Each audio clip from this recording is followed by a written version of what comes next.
Welcome to Investing in Hedge Funds and Liquid Alternative Investments. The current investment advisor is stacked against the investor who is faced with slow economic growth, low interest rates, possible deflation, and market volatility. All of these make investing a nightmare using traditional stock and bond portfolios. This explains the dramatic rise of investments in hedge funds and liquid alternative investments among individual investors, high net worth individuals, pension funds, and other institutional investors. The many strategies available through hedge funds offer opportunities to make additional income and reduce portfolio risk and volatility. However, selecting the appropriate hedge fund is a complex matter that requires knowledge and methodology. Hedge funds use complex strategies and are shrouded in mystery. In this course, we will be peeling back the layers and demystifying hedge funds to make them more accessible to investors.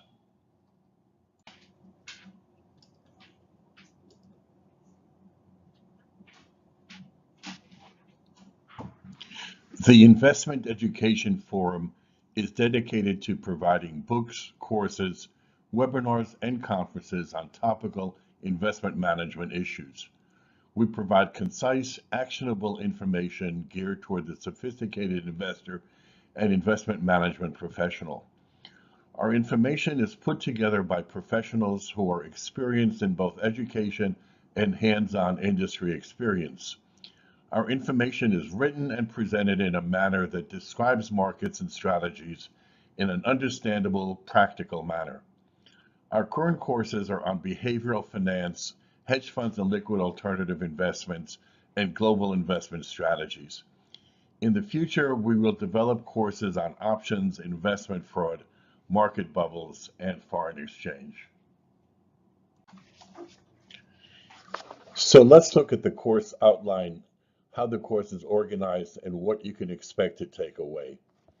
First, we'll take a look at how hedge funds and liquid alternative investments work, how they're organized, and how they function.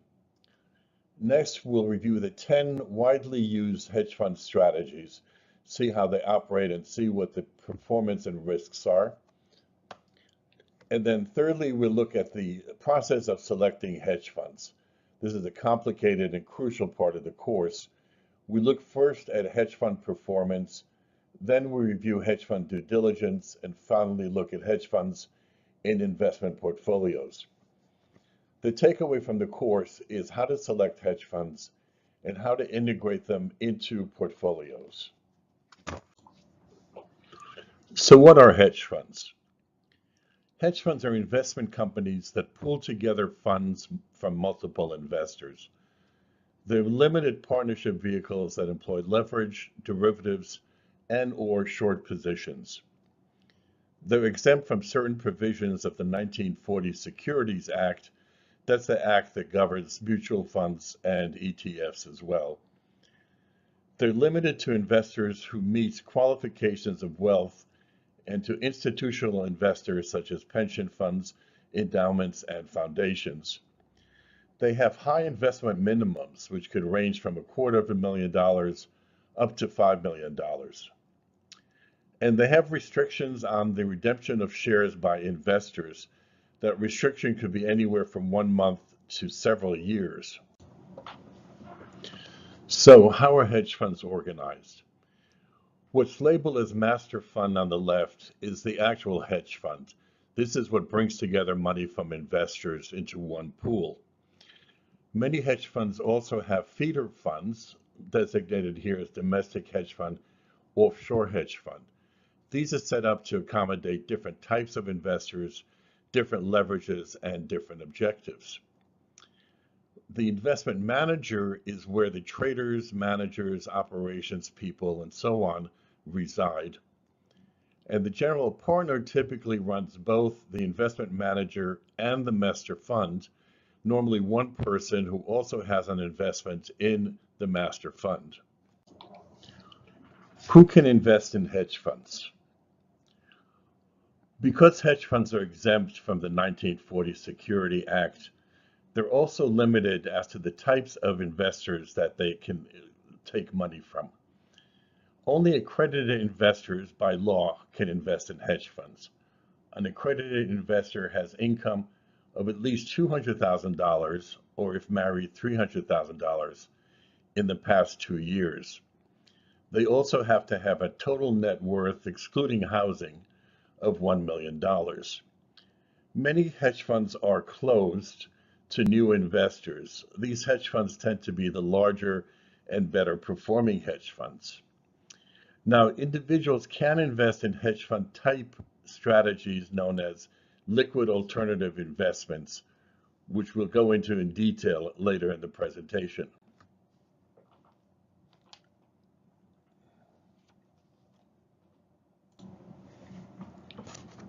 As we saw before, limited partners are the investors in the hedge fund in the LLP structure. Hedge fund investors invest on the basis of two documents, a placement memorandum and a partnership agreement. The general partner in a hedge fund normally invests alongside the limited partners. The general partner manages the hedge funds and also manages the investment manager. Very importantly, the general partner's power is almost unlimited. By contract, he can determine the strategy and change strategy without consulting with the partners. And he can also suspend the limited partner's redemption rights. He can place the funds in the sidecars or put up what's known as gates, which restrict or forbid investors from withdrawing their funds. The tools of the trade for hedge funds are threefold. There's leverage, there's short selling, and then there is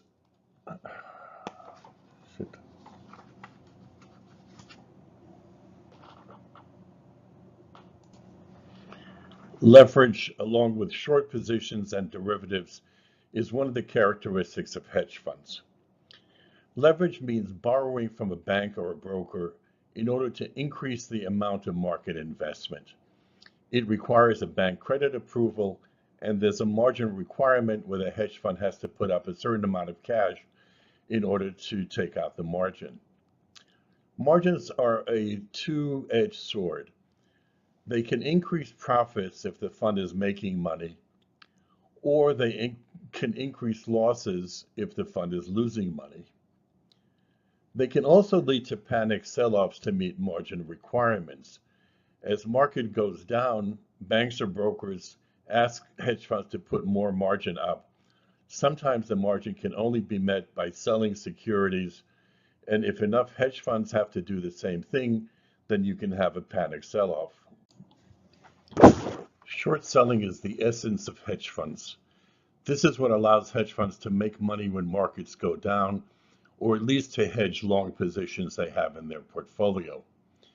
There are three basic ways to go short: going short by borrowing shares, going short by selling futures, or going short by selling options. We'll cover the later two in the next slides.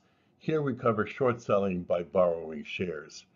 Short selling starts with a hedge fund borrowing the share of a stock that they want to short, and then taking that stock and selling it in the market. They then take the money and either put it into savings, or they use it to buy additional shares as a way of leveraging the fund. As the expiration date or deadline nears for the fund, the short seller has to buy the stock at the marketplace at the market price and return it to the original owner. If the asset price has fallen, the short seller makes profit from the difference. Of course, if the market has risen, then the short seller suffers a loss. Another way to short the market, or to protect a portfolio of long positions from downward movement in the market, is through the purchase of a put option. As you can see on the diagram at right, a long put, or the purchase of a put, makes money when the market goes down. In other words, when the market moves to the left. This could be used either for speculation or for hedging a portfolio of long positions. As you can also see in the diagram on the right, there are multiple option strategies that could be used for speculation and also for partial hedging. A third way of taking short positions in the marketplace is through the futures markets. Futures are standardized amounts and expiration dates, and they're traded on exchanges such as the Chicago Mercantile Exchange. One can take a long position by buying a future or a short position through the sale of a future. In the case of long positions, that's typically used for speculation, looking for the market to go up. A short position by the sale of a future is used either as a hedge of a long position or in order to speculate on the market going down. Finally, swaps can also be used to take short position and to hedge portfolios. A swap is similar to a futures, except it's done off the exchange by going directly to a bank or to a broker. They entail an exchange of principal and interest between two parties, here looking to change a floating rate into a fixed rate. There are also interest rate swaps. There are currency swaps. In the currency swap, the boxes marked floating and fixed would be instead filled by two currencies, say US dollar and British pound. And then there are credit default swap, where the boxes would be replaced by the credit rating of two companies or two indices. Credit default swap is what got us into trouble during the credit crisis of 2008. There are a number of hedge fund strategies that we're going to discuss over the next few slides. One group of strategies is the equity hedge strategies. These include long-short equity, market neutral, short bias, and activist hedge funds. Another group is directional trading, including global macro and managed futures. A third group is relative value. This includes fixed income arbitrage, risk or merger arbitrage, and volatility arbitrage. And finally, there are event-driven strategies. The largest hedge fund strategy is known as long-short equity. Long-short equity funds build portfolios that consist of long positions in stocks as well as short positions. The short positions could be either on individual stocks or on stock indexes like the S&P 500. As we discussed before, the short position could be via individual stocks versus options and possibly in futures. The strategy of long-short equity is to exploit mispricing or market inefficiencies. Exploit mispricing means that the manager feels that the stock is either underpriced or overpriced compared to their fundamentals. Long-short equity funds differ by the degree to which they're long and short, by the extent to which they use derivatives, the countries and sectors in which they engage, and whether they're bottom-up or top-down. Bottom-up means that they look at individual stocks and decide which ones to buy and sell. Top-down means that they look at economic affairs and look at sectors and the economy as a whole, and then decide which stocks to buy based on their economic analysis. Another type of long-short equity strategy is market neutral. Market neutral uses sophisticated quantitative statistical models to construct portfolios of hundreds of stocks, long and short. The long and short positions are made to be market neutral. In other words, that they are immune to movements of the overall market, which means that the profits come from selecting their proper stocks for long and short positions, stocks that are either overvalued or undervalued in the marketplace. Market neutral also includes statistical arbitrage. These are sophisticated short-term arbitrage of equity pair mispricing. They also have reversion to mean when the prices go back to their averages. Next, we look at short bias. Short bias are portfolios that gain from the decline in value of the stock market or individual stocks. In other words, the portfolios are short the market or short individual stocks. The portfolios outperform traditional funds during declining markets. The funds identify shares that will decline in value, and they take net short positions. The net short positions can vary so that half the portfolio is in the short net or 100%. In other words, the entire portfolio is short. Short bias funds can be used either for speculation or to hedge long positions in a portfolio. Next, we look at activist funds. Activist hedge funds purchase shares in a company of up to 15% of the company's shares. They then force a company to make changes.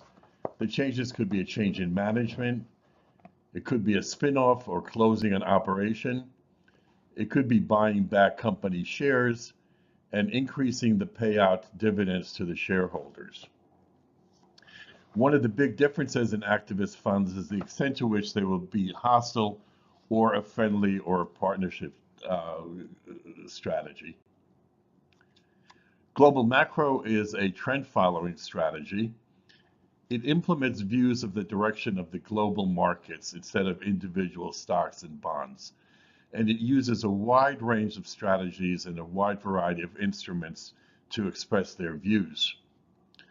Global macro looks at a top-down analysis of the market, the economic or political analysis. It implements their strategy via indexes or derivatives rather than individual stocks or individual bonds. Global macro trades across all markets: currencies, equities, fixed income, commodities, emerging markets, and regional and country strategies. Managed futures strategy is similar to global macro to the extent that they speculate in the same markets. In other words, in commodities, currencies, fixed income, and equities. Except that managed futures use quantitative models to capture price movement. The assumption here is that prices are correlated. In other words, historical prices can impart information about where prices will go in the future. The statistical techniques that are used by managed futures funds are momentum and moving average.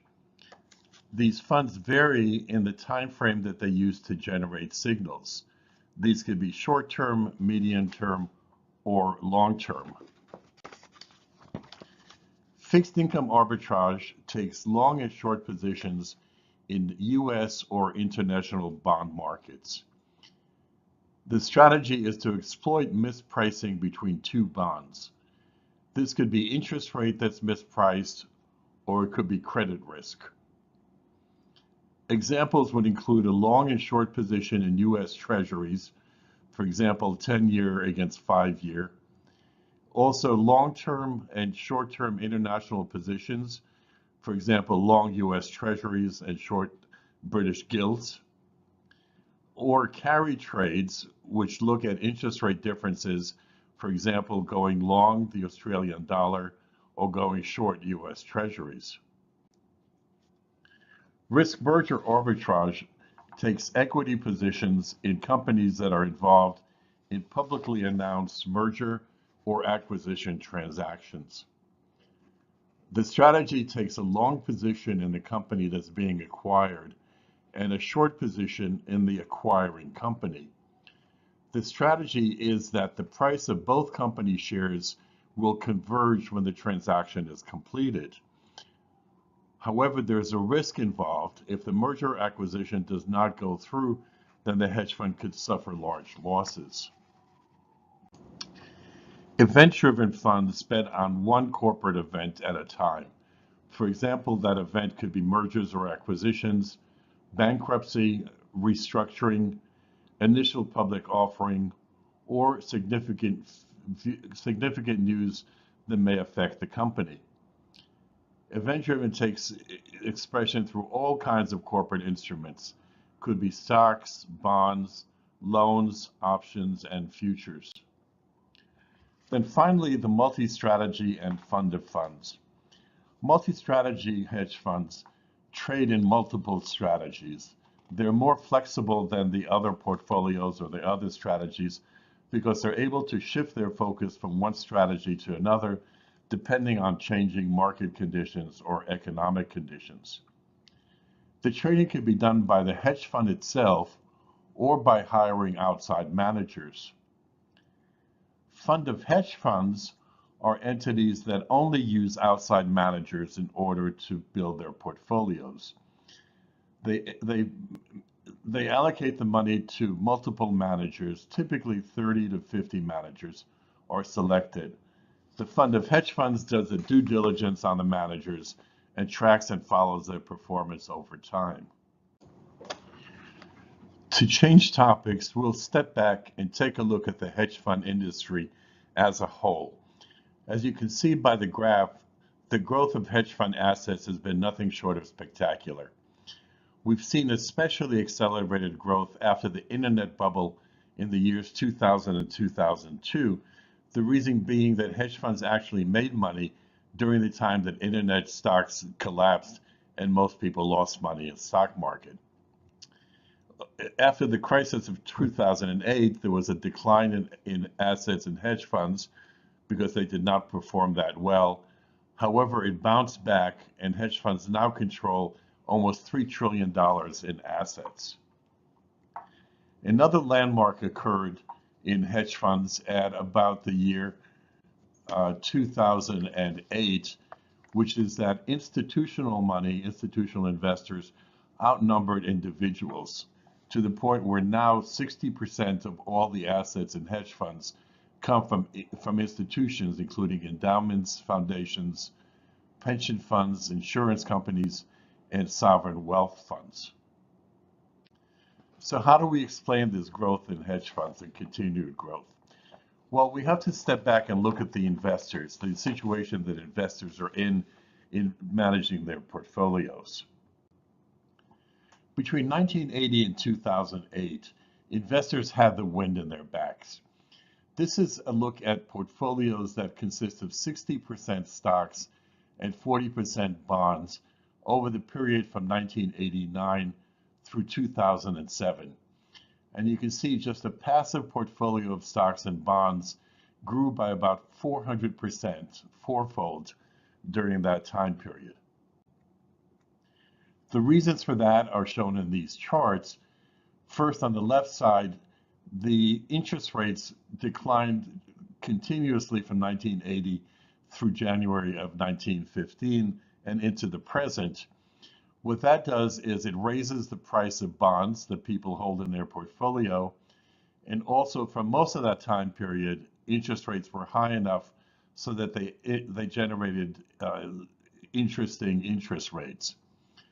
On the right-hand side, we look at the stock market during that time period, and you can see that stocks rose pretty consistently with a couple of dips, but between October 1990 to about October of 1908, stocks grew pretty consistently. They dipped in 1908, but then have come back sharply into the present time. Whereas economic conditions favored investors through around 2008, now the economic conditions are against the investor. First off, let's look at the borrowing of investors, both individual and institutional, between about 1979 and the present. Debt accumulated very rapidly, and this debt needs to be repaid or drawn down, which means slower economic growth going into the future. In addition, on the left side, we look at 30-year US Treasuries. Interest rates have come down about as far as they can, which means that the boost to bonds is over, but at the same time, interest rates are so low that the return on bonds is extremely low. We look at the right side, we look at the growth of stocks during this time period. However, stocks now are extremely overvalued, and even if they continue to go up, it won't be at the same pace that we've seen until now. We mentioned before that hedge funds are only open to qualified investors who meet certain criteria of income and of net asset value. However, the financial services industry has developed a new type of fund called liquid alternative investments, which are known as hedge funds for the masses. And the reason is because these are mutual funds and exchange traded funds that use hedge fund strategies and tools. In other words, they use leverage, they use derivatives, and they use short positions. They're geared to retail investors instead of high net worth and institutional investors. They fall under the 1940 Securities Acts in terms of reporting requirements. They provide daily liquidity to investors, and they have a low minimum requirement, as low as $1,000. This is the structure of a mutual fund. It provides daily NAV, Securities Act of 1940, a daily redemption of shares. There's an independent board of trustees, which hedge funds typically don't have. And investors are shareholders, which means they have more rights than limited partners do in hedge funds. Exchange traded funds are the other type of vehicle that has liquid alternative investments. ETFs are similar to mutual funds, except that they're traded continuously all day long, and they trade on exchanges rather than through the funds themselves. The price is set by supply and demand in the marketplace, which means that the minimum investment is one share price. Whatever the price of a share is, that's the minimum investment for that ETF. They're primarily used for index, but recently they've been used more and more for hedge funds. This slide reproduces the information that we have given on alternative mutual funds, on hedge funds, and on ETFs. It looks at liquidity differences between the instruments. It looks at the restrictions on investors, the minimum investment requirements, the extent of government regulation, and the level of transparency or reporting requirements. At the end of the day, the decision about whether to invest in hedge funds and which ones to invest in is all about performance. The question we ask next is, do hedge funds deliver? These are the most common measures of hedge fund performance. First, we have mean, which is the average return over the time period. Next is the standard deviation, which is a measure of volatility. The higher the number, the more volatility there is in that particular fund. The Sharpe ratio is a very important, often used measure of risk-adjusted return. It measures the amount of additional return one gets by taking on additional risk. Skewness and kurtosis both measure the extent to which the performance is skewed to one side or the other, in other words, toward gains or losses, and whether there are fat tails, in other words, how many outliers, how many major events are there on the gain and the loss side. This is a profile of a number of funds, and it looks at these measures that we just discussed. And you can see that they range all over the place.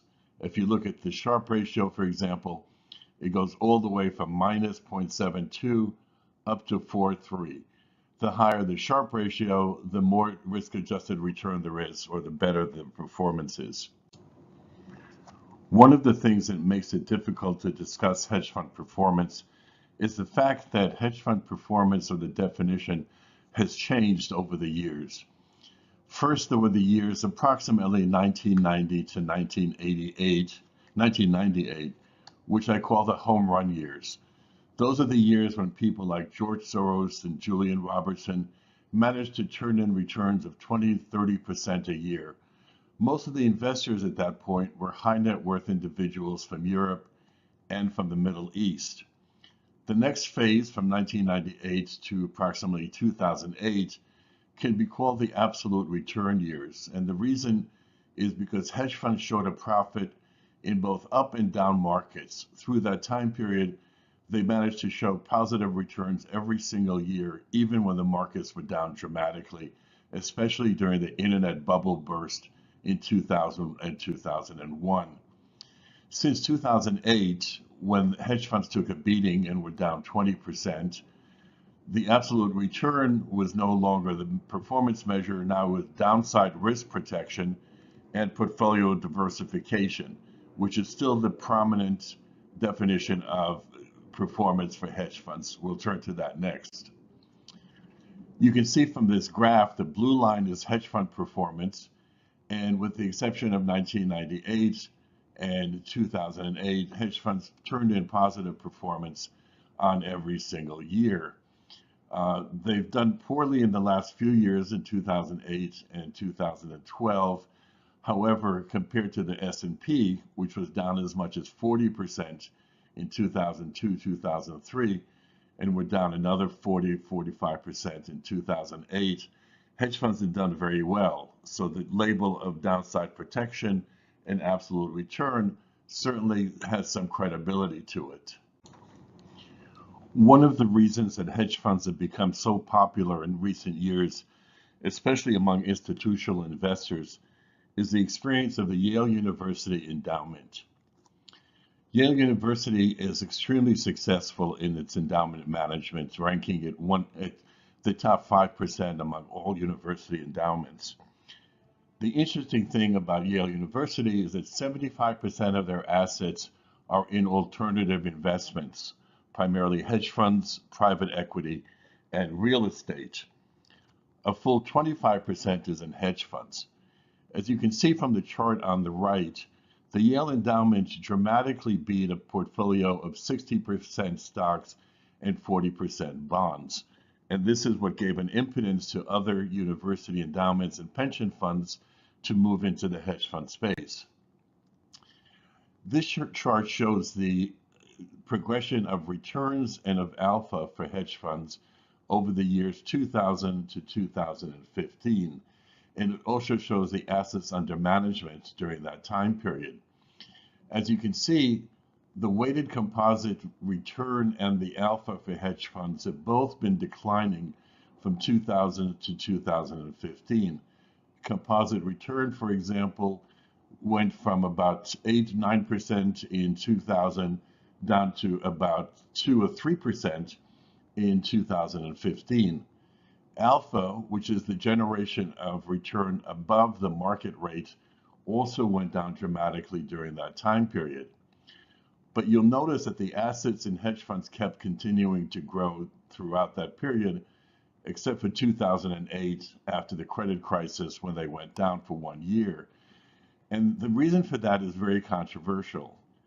Typically, when an asset class suffers poor performance, assets leave that asset class. But here it's been increasing, and it's one of the areas of controversy in the hedge fund world about whether these assets deserve to be growing given the performance of hedge funds.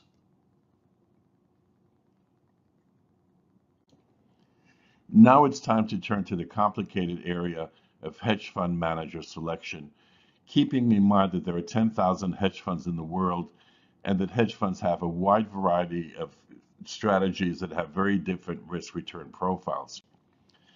The place where we typically start is by looking at the key statistics for hedge funds and comparing them especially with their peer group. In other words, with hedge funds that have a similar strategy. In this chart, for example, we can compare Highland Long Short Equity Fund with Wasatch Long Short Equity Fund and note a few things. First, the average return for Wasatch is higher, 7.2% compared to 4.5%. However, the Sharpe ratio are almost the same at 4.3 and 4.4. The reason for that is because Wasatch has higher volatility of 16.7% compared to 10.2 for Highland, and that's reflected in the maximum or the highest largely monthly loss, the last row here, that shows that Wasatch had a monthly loss of 13%, whereas Highland only had a monthly loss of 6.5%. Whether to choose Highland or Wasatch depends on how much return is important to the investor compared to risk management and compared to maximum drawdown. An investor that doesn't want to draw down of 13% would go for Highland. However, an investor that's looking for a 7.2% return compared to 4.5% would choose Highland Long Short Equity Fund. One of the things that makes it difficult to compare hedge funds to each other and to select a hedge fund is the fact that there is wide performance dispersion among managers. In other words, for any given strategy, the highest performers and the lowest performers are very far apart in terms of their performance. Here you can see that for the time period between 1995 and 2012, the average for the top quartile, the top quarter of hedge funds, was 64.8% for that time period. However, the average for the bottom 25%, the bottom 5%, was only 19.6%. That's a 50-point spread, or 45% spread between the two, and it shows how important it is to get the top quartile or the top performing hedge funds compared to the bottom performing hedge funds. Another thing that makes choosing hedge funds particularly difficult is the fact that performance this year's performance does not necessarily indicate that next year's performance will be equally good. This is where the old adage of this year's return is not an indication of future returns becomes especially important. You can see that funds that show up in the top quartile on any given year are not particularly likely to turn up in the top quartile in the second, third, or fourth year. And this is a major problem for trying to use historical data in order to choose the future performance of hedge funds. Next, we turn to hedge fund due diligence. This is an area, once the statistical work has been done, that looks at a variety of factors about hedge funds. And there are two major hedge fund forms or hedge fund questionnaires that are used by industry professionals. One is put out by the Managed Fund Association, and it's called Model Due Diligence Questionnaire for Hedge Funds. The other is put out by the Alternative Investment Management Association, called Due Diligence Review of Hedge Fund Managers. Both of these forms are available for download on www.investmenteducationforum.com. It's well worth downloading these and looking at them. They're very comprehensive, very long, and they show the elements that should go into a hedge fund due diligence. Here we'll just touch on some of the highlights of the due diligence questionnaire. The due diligence questionnaire is a tool to assist investors when they consider whether or not to invest in a fund or in a hedge fund. It helps investors to better understand the following before they invest. The trading strategy of the fund. A fund could be a long-short equity, but as we discussed before, there are many types of long-short equities, many different characteristics, and the due diligence questionnaire tries to get at that issue. It also looks at the investment manager's background, the organization of the hedge funds, and the resources that are available. It's important that a hedge fund have a back office, it have compliance, it has a full organization. The days when one or two people in the garage could run a hedge funds are over, and now investors expect there to be a full organization. Due diligence also looks at the fund's terms, what the fees are, the structure of the fund in terms of feeder funds and master funds, how the fund is governed, the performance, and also the tax treatment that the fund receives. In addition, the due diligence questionnaire looks at the effectiveness of the investment manager's controls and the processes for managing and controlling market, liquidity, and operational risk.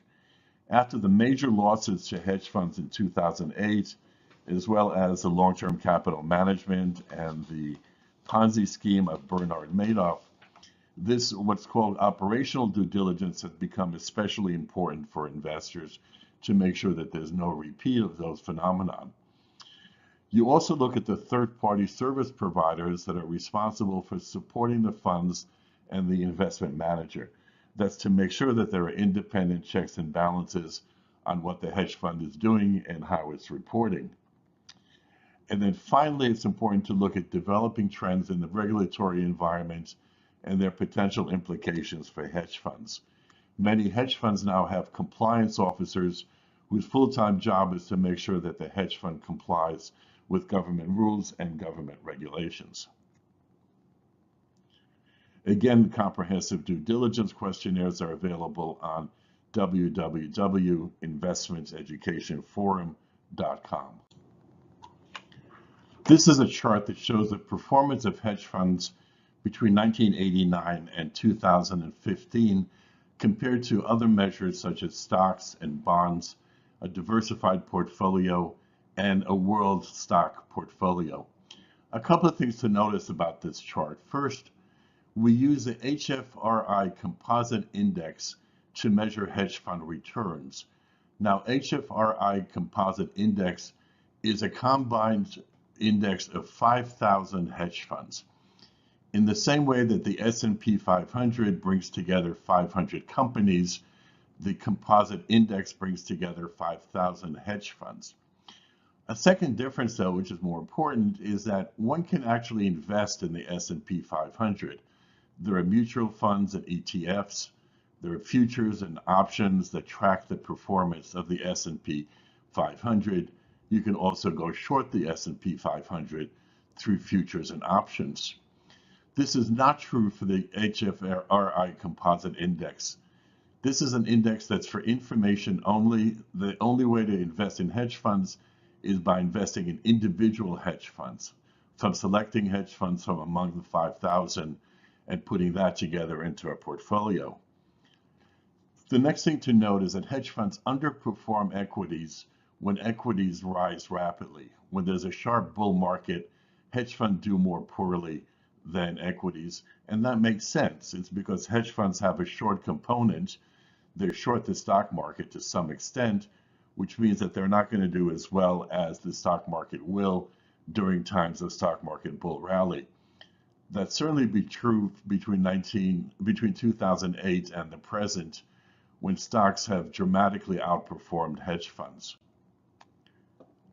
There are 4 companies that are widely used that provide performance data, historical data, both on the 5,000 hedge funds and also on the indexes for different strategies and for a composite index. These are the Hedge Fund Research, Barclay Hedge Fund Indices, Morningstar Hedge Fund Indexes, and Credit Suisse Hedge Fund Index. All these have websites, and a lot of the information is downloaded freely. However, the full database costs money and is only available on a subscription basis. We mentioned before that hedge fund index are a problem because one can't invest in them. They're just for informational purposes.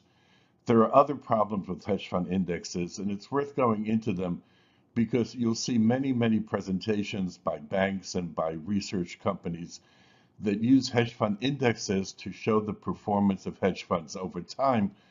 It's important to note that these indexes have some problems with them. By some estimates, the indexes may overestimate the returns of hedge funds by as much as 5 or 6%, so they need to be used with a very large grain of salt. First, we have what's known as self-selection bias. Hedge funds can only need to report their returns on a voluntary basis. Unlike mutual funds that have to report the returns every day according to government regulation, hedge funds report their returns on a purely voluntary basis. So it stands to reason that funds that are showing poor returns don't report, which makes the index look better than it really is. Related to this is what's known as survivorship bias. Every year, hundreds of hedge funds close, sometimes as many as 1,000 or more. It stands to reason again that the funds that close have the worst track records, and very often these funds do not report their final performance either for the last month or for the last several months, and again this inflates the performance that's shown by a hedge fund index. To continue the index data bias, there's also a reporting bias. Reporting bias is when hedge funds that have a poor performance just don't report. And then finally, backfill bias. This is a little complicated, but when a new fund reports, when it goes into a database, they typically report a group of months at the same time. And this is allowed. One could put in back months as well. Again, stands to reason that only funds that do well will go ahead and report their results when they first enter, and that they'll report multiple months and years sometimes.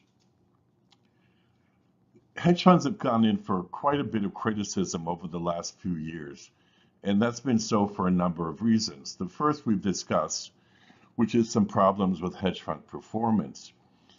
Another reason for this criticism is some criticism about the high fees that hedge funds charge.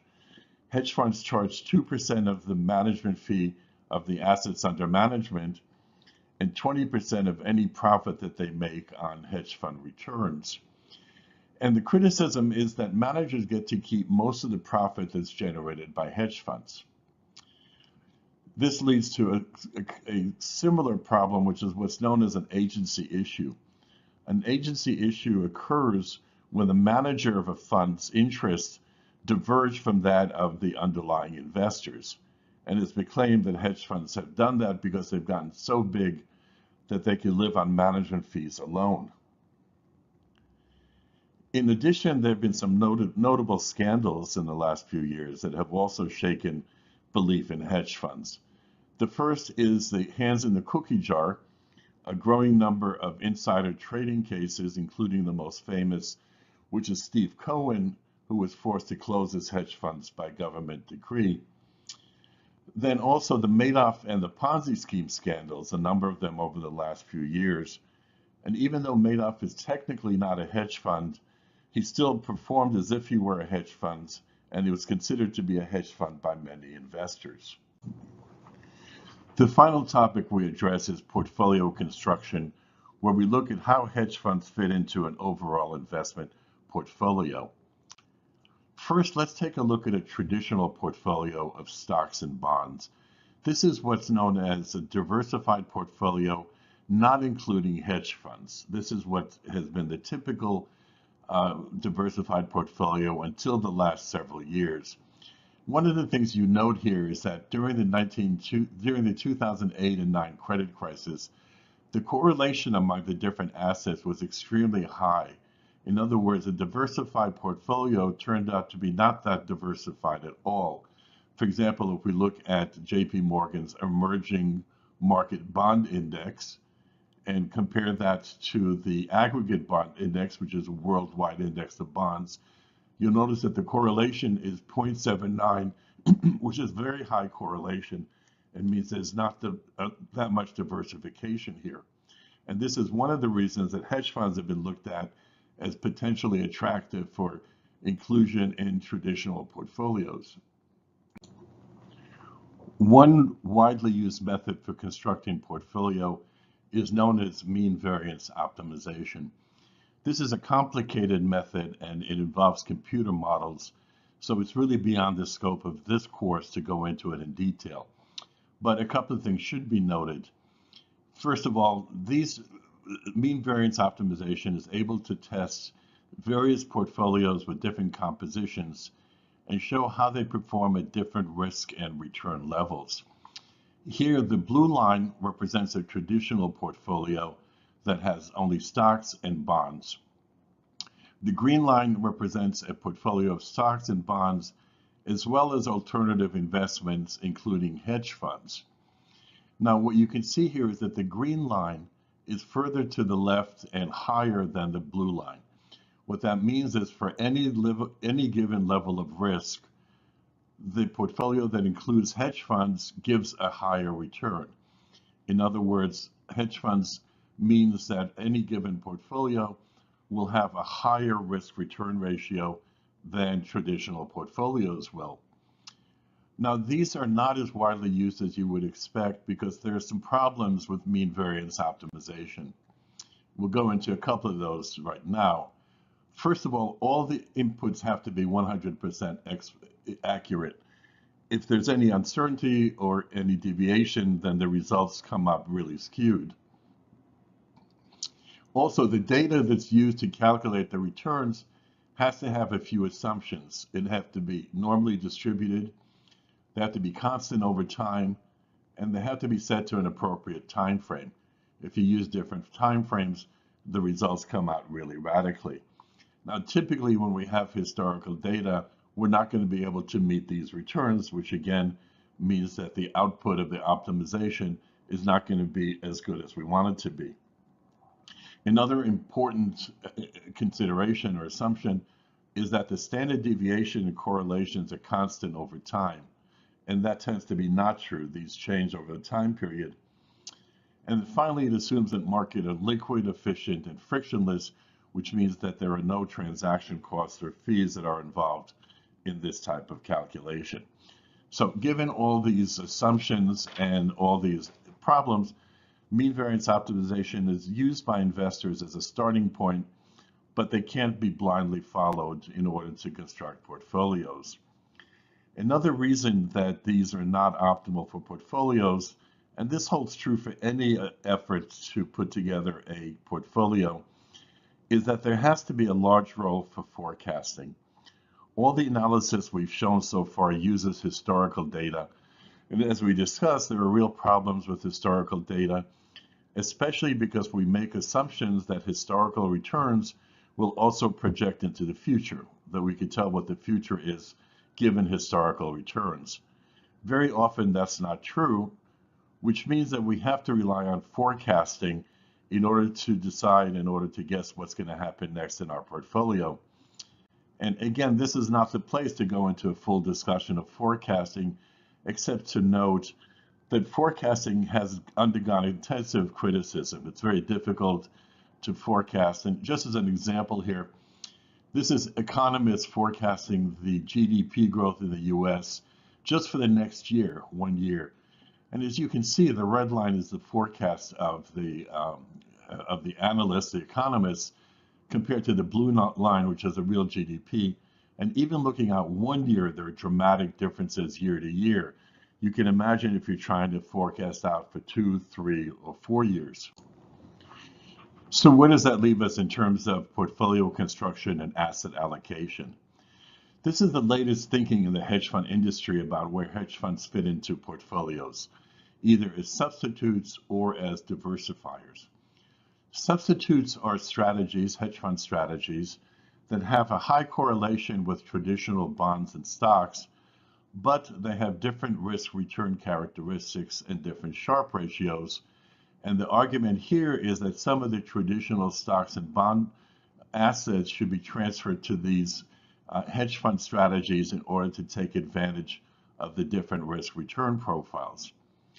Diversifiers are different. These are strategies that have relatively low correlation with traditional stock and bonds, and therefore the argument is that they could be used as diversifiers in order to reduce the risk of the overall portfolio.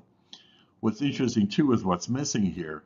The industry no longer argues that hedge funds should be included in a portfolio because of their high returns or because they're absolute returns. After the decline of 20% in 2008, it became difficult to sell hedge funds as absolute return vehicles. So let's take a look at some portfolios that have hedge funds as well as stocks in them, and stocks and bonds. And please keep in mind again that these are using indexes, so are not truly portfolios that one can invest in. But you can see that by including hedge funds in a standard portfolio, it's possible to increase the Sharpe ratio pretty dramatically from 0.27 to 0.42. And that's primarily by reducing the standard deviation or the volatility. And another way to look at that is that hedge funds can improve risk-adjusted portfolio returns. And again, the Sharpe ratio increases as we include more hedge funds in the portfolio. This shows up to 30% hedge funds there's a dramatic improvement in Sharpe ratio and in return. So here's the conclusion to the course. First of all, hedge funds and liquid alternative investments will continue to gather assets and play an important role in investment management. In other words, there's no way to ignore them. They'll become more and more important over time. So it's essential that investors get to learn about them and how to use them and how to avoid using them. Manager selection is complicated by data problems, by closed funds and high minimums, and by manager dispersion and sustainability. So finding the proper managers is a very complicated project that takes significant skill and expertise. Asset allocation is complicated by data issues. We looked at the index issues, for example. The fact that we use historical data and have to make future projections and forecasts, which means that we need to find individual hedge funds instead of indices in order to make forecasts and build portfolios, which again makes this a complicated and technically difficult task to do.